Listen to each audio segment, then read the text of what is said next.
Hello friends, welcome to angel plus vlogs. இன்றைக்கி நம்ம channel என்ன பார்க்க போகிறோம் பார்த்தீங்கன்னா, ஒரு ஹோம் ரெமெடி தான் பார்க்க போகிறோம்.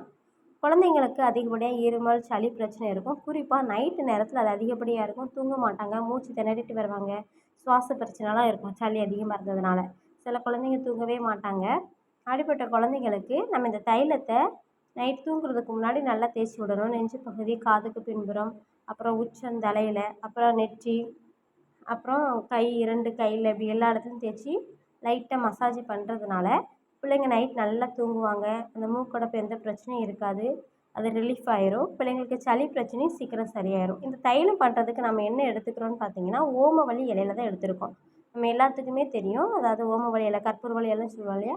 அந்த இலையில வந்து அதிகப்படியான மருத்துவ குணம் இருக்குது. குறிப்பாக சளி, இருமல் பிரச்சனைக்கு வந்து அது மிகச்சிறந்த மருந்து. கற்பூரவள்ளி இலையை வந்து பச்சையாகவே அந்த சாறு எடுத்து அது கூட தேன் கலந்து கொடுக்கலாம். இல்லைனா அந்த இலையை ஹீட் பண்ணிவிட்டு அதில் சாறு எடுத்து தேன் கலந்து கொடுக்கலாம்.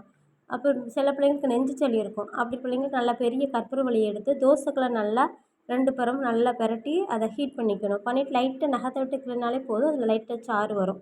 அதை என்ன செஞ்சுட்டு பிள்ளைங்க நெஞ்சு பகுதியில் நைட் தூங்கும்போது ஒட்டி விட்டோம்னா அந்த நெஞ்சு சளி பிரச்சனைலாம் சரியாயிரும். இப்போ வந்து நம்ம அந்த கற்பூரவள்ளி இலையை வந்து எப்படி தைலம் செய்யலான்னு பார்க்கலாம். இப்போ நம்ம வீட்டில் இருக்கிறதுனா கற்பூரவள்ளி இலையை வந்து நான் எடுத்திருக்கேன்.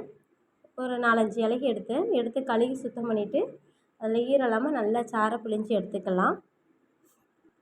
இந்த கற்பூரவள்ளி இலையை வந்து பெரியவங்க பயன்படுத்தும் போது அந்த கற்பூரவள்ளி இலை, கொஞ்சம் நல் துளசி, அது கூடவே சீரகம், மிளகு இது எல்லாத்தையும் சேர்த்து நல்லா இடி உரலில் போட்டு நல்லா இடித்து அந்த சாறை எடுத்துகிட்டு அந்த சாறை குடிச்சிட்டு வந்தால் பெரியவங்களுக்கு இருக்கிற சளி பிரச்சனை சரியாயிடும்.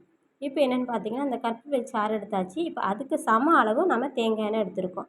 சாறு எந்த அளவு எடுத்துருக்கோமோ அந்த அளவு தேங்காய் எண்ணெய் எடுத்துருக்கணும். இப்போ நான் சாறை முதலே சேர்த்தனால தேங்காய் எண்ணெய் அதுக்கு மேலே ஊற்றுறதுனால அது கொஞ்சம் நம்மளுக்கு நிறைய தெரிஞ்ச மாதிரி இருக்குது. இரண்டும் ஒரே அளவு தான். இப்போ தேங்காய் எண்ணெய் சேர்த்ததுக்கு அப்புறமா நான் ஒரு 1/4 டீஸ்பூன் அளவுக்கு விக்ஸு சேர்த்துருக்கேன். உங்கள்கிட்ட விக்ஸ் இருந்தால் சேர்த்துக்கோங்க. சிலர் கற்பூரம் வச்சா கூட கற்பூரம் சேர்த்துக்கலாம். அப்போ பாருங்கள், நான் விக்ஸு சேர்த்துட்டு இது எல்லாத்தையும் நல்லா மிக்ஸ் பண்ணணும். அடுப்பை ரொம்ப ஹையில் வைக்கக்கூடாது. விக்ஸ் இதெல்லாம் சேர்த்துருக்கனால தீ பிடிச்சாலும் பிடிச்சிரும். அதனால் அடுப்பை லோ ஃப்ளேமில் வச்சுட்டு நல்லா அதை நாம் ஒரு ஸ்பூன்ட்டு கிளறி விட்டுக்கிட்டே இருக்கலாம்.